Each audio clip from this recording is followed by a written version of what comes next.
اچھا یہ بتائیں کہ پاکستان تحریک انصاف نے تعلیم کا جو نظام متعارف کروایا ہے اس کے بارے میں آپ کیا کہتی ہیں؟ پی ٹی آئی کے تعلیمی نظام کا جہاں تک تعلق ہے اچھی چیز کو اپریشیٹ کرنا چاہیے. شروع میں تو پی ٹی آئی نے بہت کوشش کی ہے، پی ٹی آئی حکومت نے، کہ تعلیمی نظام میں بہتریاں لائی جائیں اور کافی تبدیلیاں بھی لائی ہیں. لیکن بعد میں کچھ ایسے رولز بنائے گئے ہیں جس کی وجہ سے لیکچرر بھی سراپا احتجاج تھے. اس کے علاوہ جو این ڈی ایس ٹیچرز تھے انہوں نے بھی احتجاج کیا، بنی گالا میں احتجاج کیا 2 بار، اس کے بعد ان کو پرمنٹ کیا گیا. اور اس کے ساتھ ساتھ جب اگر ہم دیہی علاقوں میں دیکھیں تو دیہی علاقوں میں ایجوکیشن میں کوئی خاص تبدیلی نہیں آئی. وہاں ابھی بھی نظام وہی ہے. زلزلے میں جو عمارتیں گری تھی ابھی تک وہ دوبارہ تعمیر نہیں ہو سکی. بچے کھلے آسمان طرح ایجوکیشن حاصل کرتے ہیں اور کسی قسم کی کوئی تبدیلی نظر نہیں آ رہی ہمیں اربن رورل ایریاز میں. پی ٹی آئی کی حکومت نے جو تبدیلی کا نعرہ لگایا تھا، ایک آواز چلی تھی کہ پی ٹی آئی کی حکومت تبدیلی لائے گی ملک میں، تو اسی وجہ سے میری طرح بہت سارے لوگ ایسے تھے جنہوں نے 2013 میں پی ٹی آئی کی حکومت کو ووٹ دیا تھا. لیکن انفارچونیٹلی ہم کوئی خاص تبدیلی نہیں دیکھ رہے، نہ تو لوکل سسٹم میں اور نہ ہی پروونشل سسٹم میں. پاکستان مسلم لیگ نون سے آپ کا تعلق ہے، آپ اپنے ایم پی اے سے ان کی کارکردگی پہ مطمئن ہیں؟ دیکھیے اگر دیکھا جائے تو لوگ یہی کہتے ہیں کہ سردار فرید بہت زیادہ پڑھے لکھے نہیں ہیں، ایجوکیٹڈ نہیں ہیں، اور لیکن اگر کارکردگی کو کمپیئر کیا جائے ڈاکٹر اظہر کی اور فرید خان کی کارکردگی کو تو فرید خان بہت بہتر ہیں اور بہت زیادہ ترقیاتی کام کروا رہے ہیں اور ان میں کروائے بھی ہیں گزشتہ 4 سالوں کے دوران.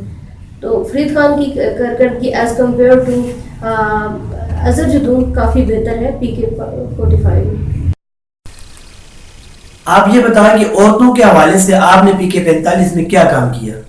خواتین کے حوالے سے سب سے پہلے تو میں نے کانسلر کا حیثیت سے جو لوگوں نے مجھ پر اعتماد کیا تھا تو میں نے کوشش کی کہ ایجوکیشن کے سسٹم کو بہتر بنایا جائے. تو ایجوکیشن کے سسٹم کو بہتر بنانے کے لیے سب سے پہلے میں نے اپنے جو گورنمنٹ گرلز ہائی اسکول ہے اس پر توجہ دی. تو جب میں نے دیکھا تو وہاں سٹاف کی کمی تھی، وہاں پہ پرنسپل نہیں تھی اور جو کلرک تھا وہ کچن میں، جو اسکول کا کچن تھا وہاں کلرک نے اپنا آفس بنایا ہوا تھا. تو ان تمام باتوں پر میں نے آگے ڈی سی کو اور اس کے بعد ضلع ناظم کو return applications the.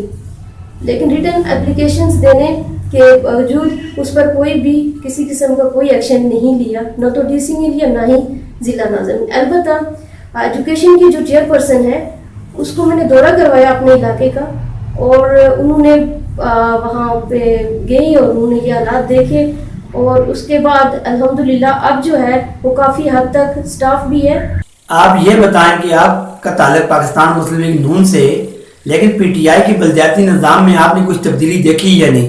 P T I کے بلدیاتی نظام میں میں نے کوئی خاص تبدیلی تو نہیں دیکھی، کیونکہ خواتین کی جو ریپرزنٹیشن تھی وہ ریئل سینس میں نہیں ہو رہی. خواتین اچھی طرح پارٹیسپیٹ نہیں کر رہی. اس کی وجہ یہ ہے کہ موسٹلی جو خواتین ہیں ان کے یا تو گھر والے یا بھائی یا باپ یا کوئی میٹنگز میں چلا جاتا ہے جو اجلاس ہوتے ہیں، اور خود جو خواتین ہیں وہ ریپرزینٹ نہیں کرتی اپنے علاقے کی دیگر جو خواتین ہیں. اور اس کے علاوہ جب فنڈز آئے ہیں تو اس میں بھی جو ناظم اور سیکٹری ہیں اس حد تک تو ٹھیک ہے ان لوگ. اس کے ساتھ ہی ہمارا آج کا پروگرام اختتام پذیر ہوتا ہے. اگلے پروگرام میں پھر حاضر ہوں گے. اس کے ساتھ ہی اجازت دیجیے. اللہ حافظ.